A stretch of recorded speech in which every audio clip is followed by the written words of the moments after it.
मुस्तफ़ा के उम्मती है। नाज करना है तो इस बात पे करो मैं रसूल अल्लाह का गुलाम हूँ। नाज दौलत पे मत करो, फ़ख्र औलाद पे मत करो, ये सब फना हो जाएंगे। यही औलाद लग जाके गाड़ के आएंगी, यही औलाद तुम्हारी जायदाद के टुकड़े टुकड़े टुकड़े टुकड़े करके रख देंगी। यही औलाद तुम्हारी नाम की तख्ती तुम्हारे घर पे से निकाल के अपनी नाम की तख्ती लगाएंगी।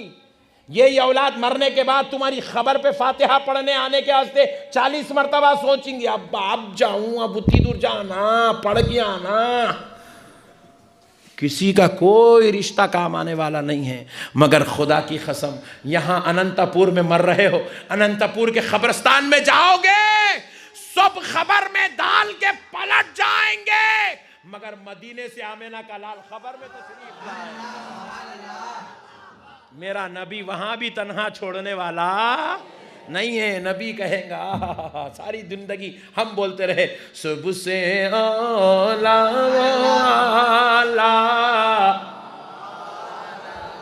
हमारा हमारा हमारा नबी। हम जिंदगी भर बोलते रहे हमारा नबी हमारा नबी हमारा नबी हमारा नबी। सबसे बाला बाला हमारा नबी। हम हमारा हमारा हमारा हमारा बोलते रहे। खबर में आमिना का लाल आकर एक बार कह दे मेरा उम्मती।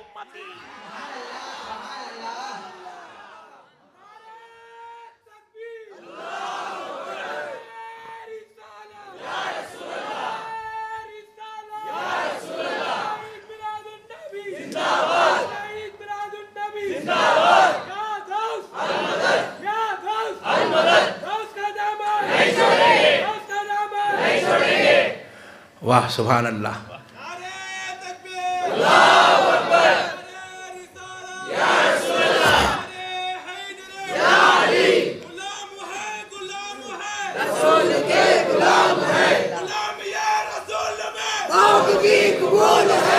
सुभान अल्लाह सुभान अल्लाह सुभान अल्लाह।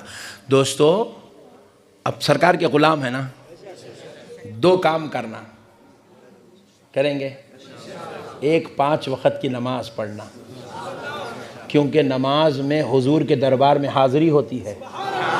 नमाज में 70,000 पर्दे हट जाते हैं, बंदा बराह रास्त अल्लाह का मुखर्रिब हो जाता है।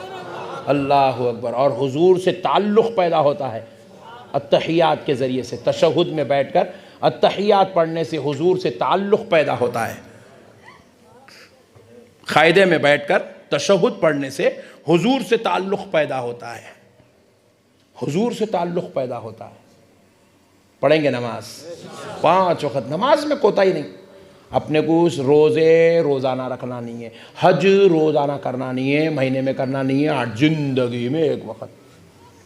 ज़कात चूप जेब में हाथ डाले निकालते जाओ देते जाओ निकालते जाओ देते, ऐसा भी नहीं है। साल में 1 मरतबा, वो भी पैसे वाले है तो 2.5%, सिर्फ 2.5%, वो भी जमा पूंजी पे बना लिए। सो घरों पे नहीं, कारों पे नहीं, कारोबार पे नहीं, बैंक बैलेंस पे, सोने पे, जवाहरात पे, हीरे पे। यहाँ हीरे बेचने वाले भी हैं अनंतपुर में, ऐसा समझ रहे ना बात को। एक्स्ट्रा एसेसरीज पे है, वो भी ज़रूरियात ज़िंदगी पे नहीं है ज़कात। फिर अपने क्या करना है, हज भी ज़िंदगी में 1 बार, वो भी पैसे आए तो ज़कात साल में 1 बार, रमज़ान के रोज़े साल में 1 बार। फिर अब रोज़ाना करना क्या, एक ही काम, एक ही चौकटी, एक ही काम है डेली करने का, क्या, नमाज। अब अगर अपन उतना भी नहीं पढ़े तो काहे के मुसलमान जी अपन। एक ही काम है भाई, रोज़ाना कुरान पढ़ना भी नहीं है। पढ़ लो यासीन रोज़ाना, खबर में काम आती। कुरान पढ़ने वाले की खबर नूर से मुनव्वर रहती। यासीन 5 सफ़े की है, नहीं पढ़ते नो प्रॉब्लम, सूरह मुल्क पढ़ लो रोज़ाना 1। नहीं पढ़ते 8 दिन में 1 वक्त पढ़ो, 4 दिन में 1 पढ़ो, तुम्हारी मर्जी। मगर नमाज फ़र्ज है, रोज़ाना एक ही काम करना है अपने को अल्लाह के वास्ते। क्या, 5 वक्त की नमाज। झूठे बातें नहीं करना, बदमाशी नहीं करना, सच्ची सच्ची बोलना। कौन कौन पढ़ते, ज़रा हाथ उठाओ। अब कल से कौन कौन पढ़ते, हाथ उठाओ। सुभान अल्लाह, सुभान अल्लाह, पढ़ो सुभान अल्लाह। पढ़ेंगे ना नमाज, 5 वक्त की नमाज पकोड़े के पीछे नहीं, सुन्नी के पीछे। कहीं नमाज पढ़ो बोले तो जज्बात में आके जहाँ बोले यहाँ घुस जाएंगे, वो अलग मुसीबत। सुन्नी के पीछे, सुन्नी के पीछे नहीं। 5 एक ही काम है ना जी भाई, दूसरा कुछ काम है क्या? बोलो दूसरा कुछ काम है? नहीं है। रोजमर्रा की जिंदगी तो चलना ही चलना है, चलना ही चलना है, कमाना है, खाना है, हलाल कमाना है, हलाल खाना है, खिलाना है, दवाखाने को लेकर जाना है, लाना है, कारोबार तिजारत सब अपनी जगह है। जो जैसा करना है वैसी करो। वर अल्लाह ताला हराम कामों से बचो, हलाल करो। मगर एक काम आपको इजाफी काम करना है, उसका नाम है नमाज। पढ़ेंगे ना इंशाअल्लाह, ये नमाज पढ़ना है। अब ये होगा नमाज। दूसरा काम बोलूं करते, दरूद पढ़ना। दरूद पढ़ना, दरूद से बलाएं टलती है, दरूद से रसूल अल्लाह का खुर्ब नसीब होता है, दरूद नुकसान से बचा लेता है, दरूद हादिसात से बचा लेता है, दरूद ला इलाज मर्ज से, कैंसर की बीमारी, ये ख़तरनाक बीमारियां नहीं आते दरूद पढ़ने वाले को। दरूद पढ़ने वाले को ख्वाब में दीदार मुस्तफ़ा होता है। सुभान अल्लाह। दरूद पढ़ने वाला दोज़ख में नहीं जाएगा, खबर का अजाब नहीं होगा, जन्नत में जाएगा। 2 काम करेंगे इंशाअल्लाह पक्का, नमाज दरूद, नमाज दरूद, नमाज दरूद पढ़ेंगे। और 12 रबीउल अव्वल को जुलूस मिलाद में आएंगे, जुलूस मिलाद में आएंगे पक्का। बस अब हमारे बाबू भाई की एक ख्वाहिश पूरी करके बात ख़त्म करते हैं। एक ख्वाहिश पूरी कर देते बाबू भाई की। कल हमारा बयान अधोनी में है, परसों कोसगी में है, 3 दिन का दौरा है आंध्र प्रदेश का। आज हमारे बाबू भाई की मोहब्बत में आ गए हम आपके पास। कल अधोनी में भी आना है तो आइए, ज़्यादा नहीं, सिर्फ 120 किलोमीटर है। चाय पीने जाते हैं हमारे हैदराबाद के बच्चे 100 किलोमीटर। हाँ, आप लोग कल आइए इंशाअल्लाह, मुलाकात होंगी अधोनी में। बहरहाल तो बस एक बात, ये जो सैयद लोग होते हैं ना, सैयद, ये सैयद जो है ना, ये रसूल अल्लाह सल्लल्लाहु अलैहि वसल्लम की औलाद हैं, हुजूर की नस्ल से हैं सैयद। आज हमारे पास एक अजाब बना दिए सैयदों को।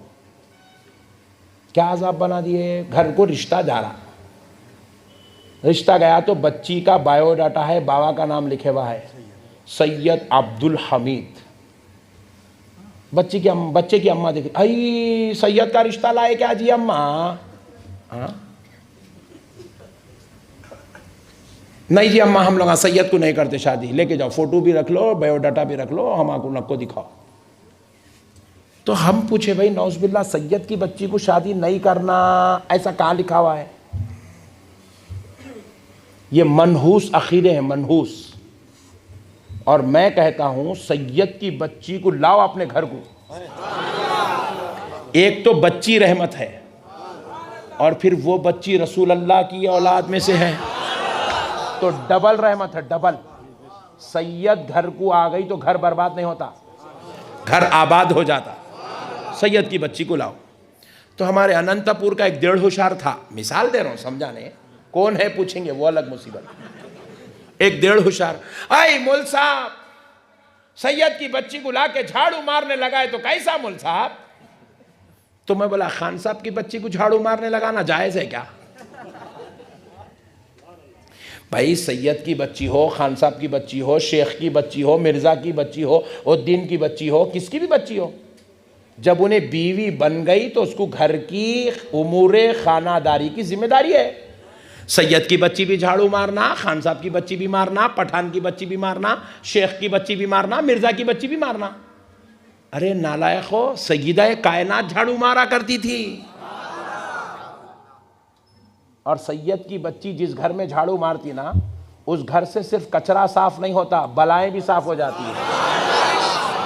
सैयद की बच्ची को लाओ। अल्लाह अगर मेरे को जब वक्त आएगा मेरे भंवा लाने का, खुदा की कसम मैं सैयदों की बच्ची को चलाऊंगा मेरे घर को। मैं तो सैयद की बच्ची को लाऊंगा। क्यों पूछो? सैयद की बच्ची का ताल्लुक रसूल अल्लाह से है। अपन सैयद की बच्ची को रिश्ता करे तो अपन रसूल अल्लाह के रिश्तेदार बन जाते। हाँ, रसूल अल्लाह से रिश्ता कायम होता।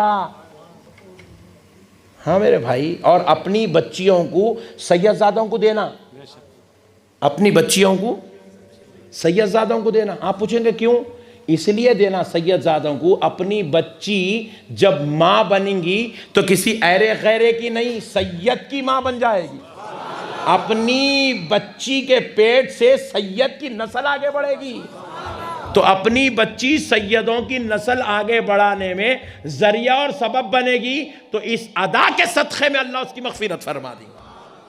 अपनी बच्ची भी सैयदों को देना, अपने घर में बच्ची भी सैयद की लाना, वो आएंगी। देखो हदीस पाक है ना भाई, रसूल अल्लाह सल्लल्लाहु अलैहि वसल्लम फरमाए, जब कोई लड़की तुम्हारे घर आती है बहू बनकर, तो तुम्हारे घर में 7 हिस्से बरकत आती, 7 हिस्से। औरत के ख़दम से बरकत है, औरत के ख़दम से, औरत घर को आ गई बहू, 7 हिस्से बरकत आती, औरत के ख़दम से बरकत है। प्यारे बुजुर्गों और दोस्तों, जब आम आदमी की बच्ची के ख़दम में इतनी बरकत है, तो रसूल अल्लाह की नस्ल में पैदा होने वाली बच्ची के ख़दम में कितनी बरकत होंगी। तो इसलिए कभी भी सैयदों का रिश्ता आया तो एहतराम करना, ताज़ीम करना, उसको दिल से कबूल करना, ऐब नहीं निकालना, वो रिश्ते को रिजेक्ट नहीं करना, वो रिश्ते को नोवेर नहीं मारना, गौर करना, फिक्र करना उसके ऊपर, और जहां तक हो सकता वो रिश्ते को निभाने की कोशिश करना। करेंगे इंशाअल्लाह। अल्लाह ताला से दुआ है, परवरदिगार प्यारे नबी के सदक़े तुफ़ैल से अल्लाह हमने जो बातें सीखी है, सुनी है, समझी है, अल्लाह इस पे अमल की तौफ़ीक़ अता फ़रमा। ऐ अल्लाह हमारे ईमानों को सलामती अता फ़रमा। ऐ अल्लाह हमें सरकार से कामिल मोहब्बत व अक़ीदत अता फ़रमा। बलाओं, बीमारियों, मुसीबतों से हमारी हिफाजत फ़रमा। रंजो अलम आफ़ात व बलैया से हमको बचा ले।